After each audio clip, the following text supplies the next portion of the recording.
The IVLP program is an extremely well-run program. And in fact, I've worked for 11 years as a diplomat with the State Department, as a public diplomacy officer in 4 countries. And every time I do an IVLP briefing with someone who's about to go to the United States, I say, this is one of the best programs we have, and this will change your life. And I truly believe that, because the IVLP program is an incredibly good use of our budgets and our funding. It allows us to have this one-on-one exchange with a person in a country we're living in, who will then go and meet experts in the United States and look at the issue they're dealing with. Here in the Czech Republic, for instance, we have, of course, like every other country, certain strategic goals. And the IVLP program really allows us to focus those and look at sort of things such as nuclear energy programs, or look at economic exchanges, transatlantic security, NATO programs.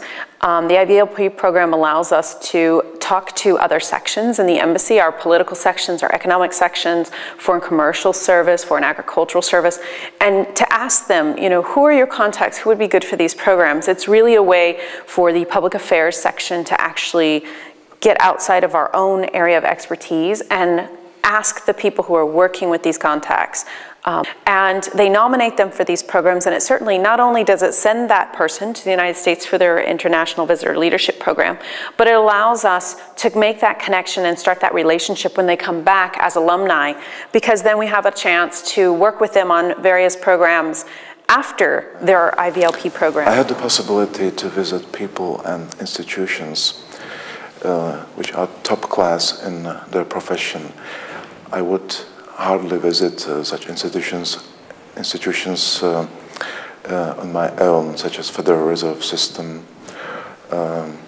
or top-class universities and federal institutions, including, for instance, Federal Deposit Insurance Corporation. We have Pavel Kohut, who's an economist who went on a program and studied the US Constitution and economics and came back and has written several books, including one book, Dawn, which was recently published, which looks at recommendations for the Czech Constitution based on the US Constitution. He said his IVLP program directly affected his work and his life. So you can really see how not only has the IVLP program affected people directly in their personal life and their work, but also they're finding ways to make bigger connections in their own country and to share that experience with others. So I think it's a wonderful use of our budget and our time, quite frankly.